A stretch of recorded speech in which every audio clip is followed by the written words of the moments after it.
Hello दोस्तों। आज हम बात करेंगे some of the most important SQL command. आज एसक्यूएल की कमांड मोस्ट इम्पोर्टेंट उसके बारे में बात करेंगे। यहाँ पर सेलेक्ट कमांड है, यहाँ पर अपडेट कमांड है, यहाँ पर डिलीट कमांड है। ये सेलेक्ट कमांड क्या करेगा बोले तो extract data from database. Database में डाटा कौन सा रहेगा ना, उसको एक्सट्रैक्ट करेगा। एक्सट्रैक्ट बोल तो फैच करेगा, फैच बोल तो लेकर आना उस टेबल से डाटा लेकर आना। अपडेट करे तो उस टेबल में कौन सा भी डाटा रहता है उसको अपडेट करेगा। और डिलीट करेगा, डिलीट कमांड डिलीट करेगा। इंसर्ट कमांड इंसर्ट करेगा उस टेबल में। ये फोर कमांड है ना, ये फोर कमांड इंसर्ट और अपडेट डिलीट, ये फोर कमांड क्या करेगा बोले तो ये डाटा मैनिपुलेशन लैंग्वेज है ये फोर कमांड। और ये पांच कमांड क्या है, ये पांच कमांड डाटा डेफिनेशन लैंग्वेज है। डाटा डेफिनेशन बोल तो डाटा स्कीमा को चेंज करना है। क्रिएट डाटाबेस, अल्टर डाटाबेस बोल तो डाटाबेस को क्रिएट करना और डाटाबेस को ही अपडेट करना।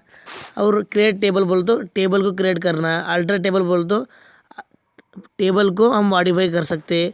ड्रॉप टेबल बोल तो टेबल को ही डिलीट करना। इतना ही आज हम बात करेंगे सेलेक्ट कीवर्ड के, सेलेक्ट कमांड के बारे में पूरा डिटेल।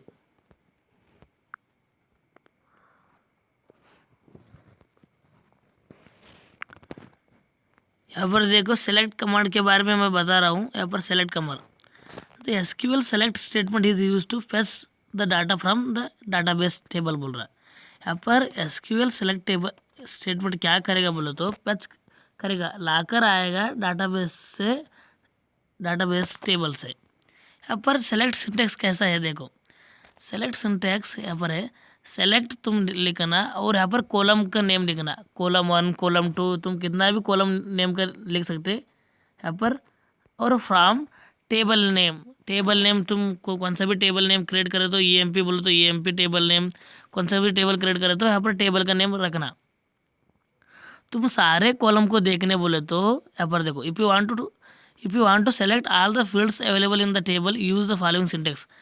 तुम सारे कॉलम को देखने हैं बोले तो इस नीचे दिया ना इस फॉलोइंग के सिंटेक्स को, इसको तुम यूज़ कर सकते हो। सेलेक्ट स्टार बोले तो ऑल कॉलम्स को तुम सेलेक्ट स्टार बोले तो ऑल कॉलम्स, कॉलम 1 बोले तो तुम एक ही कॉलम को तुम ला भी सकते। अब हम प्रैक्टिकल नॉलेज से देखेंगे इसी को ही। देखो यहाँ पर देखो मेरे पास एक ईएमपी टेबल है। इस ईएमपी टेबल में 3 कॉलम है, ई आई डी, ई नेम और सैलरी बोलकर 3 कॉलम है। मैं उस सेलेक्ट सिंटेक्स को यूज़ कर मैं सिर्फ ई नेम को ही मैं प्रिंट करना चाहता हूँ मेरे मोबाइल में। अब मैं कैसा यूज़ कर सकता हूँ इसमें, सेलेक्ट बोलकर कॉलम नेम, सिर्फ एक कॉलम नेम को ही प्रिंट करना चाहता हूँ। अब एक सेलेक्ट सिंटेक्स करूँगा और ई नेम बोलूँगा। ई नेम सिर्फ एक ही कॉलम मेरे को चाहिए इसलिए एक ही कॉलम रखूँगा। For from E M P बोलूँगा। अब देखो सिर्फ ई नेम एक ही हमारे को दिखेगा। यहाँ पर देखो सिर्फ ई नेम एक ही हमारे को प्रिंट होकर दिखाया। यहाँ पर देखो अब मेरे को ई नेम चाहिए और ई आई डी चाहिए। यहाँ पर देखो अब मैं कैसे कर सकता हूँ, ई नेम एंड यहाँ पर ई नेम और ई आई डी दो कॉलम चाहिए मेरे को फ्रॉम ई एम पी। देखो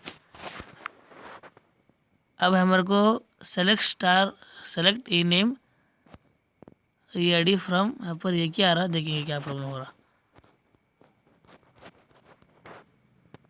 और वैसी कमांड को मैं दोबारा चलाऊँगा। हाँ वहाँ पर क्यों एक ही आ रहा बोलता मैं यहाँ पर कॉमा नहीं मिस करा, वहाँ पर ई आई डी बोलना देना था फ्रॉम ई एम पी। यहाँ पर देखो 2 कॉलम आ रहा है यहाँ पर ई नेम और ई आई डी बोलकर। यहाँ पर मेरे को ई आई डी पहले चाहिए और ई नेम मेरे को बाद में चाहिए, क्योंकि पहले मेरे को ई नेम को मैं पहले दिया हूँ इसलिए ई नेम प्रिंट हो रहा है। ऐसे भी कर सकते तुम, select E I D E name, मैं ऐसे गलत करो, E name from E M P table से मेरे को 2 चाहिए। पर क्या कर रहा है, 11 वाला देखिए पहले ही गलत लिखा आ रहा हूँ। सेलेक्ट करो ई आई डी और ई नेम को फ्रॉम ईएमपी टेबल से। यहाँ पर देखो दो को सेलेक्ट कर दिखाया हमारे को। मैं पूरा मेरा टेबल को ही सेलेक्ट करना चाहता हूँ, मैं सब ऑल कॉलम्स को। इसके लिए सेलेक्ट स्टार फ्रॉम ईएमपी। देखो पूरा मेरा टेबल को ही सेलेक्ट हुआ। देखो यहाँ पर सेलेक्ट स्टार पर तुम एक कॉलम को देखने के लिए सिर्फ एक ही नाम दे सकते हैं। यहाँ पर मैं सेलेक्ट सैलरी एक ही देखना चाहता हूँ। मैं सैलरी और ई नेम और सैलरी देखना चाहता हूँ। ई नेम और सैलरी बोलकर दो कॉलम देखना चाहता हूँ। Salary from EMP. यहाँ पर देखो मैं ई नेम और सैलरी दो कॉलम देखना चाहता हूँ। तुम्हारे को कॉलम देना दो ही, तुम्हारे को एक कॉलम देखना है, दो कॉलम देखना है बोले तो यहाँ पर तुम कॉलम का नेम दे सकते हैं। बट तुम्हारे सारे कॉलम दे सकते बोले तो सारे कॉलम देने के लिए तुम्हारे को बहुत टाइम कंज्यूम हुआ, इसलिए तुम स्टार बोलकर लिखो। एक सेकंड में आएगा। यहाँ पर मैं स्टार बोलकर लिखूँगा। यहाँ पर सेलेक्ट स्टार फॉर ईएमपी। इसके अंदर कितना भी कॉलम नेम रहता है एक ही सेकंड में आएगा। वीडियो अच्छे लगे तो लाइक करो और मेरे चैनल को सब्सक्राइब करो। Thank you.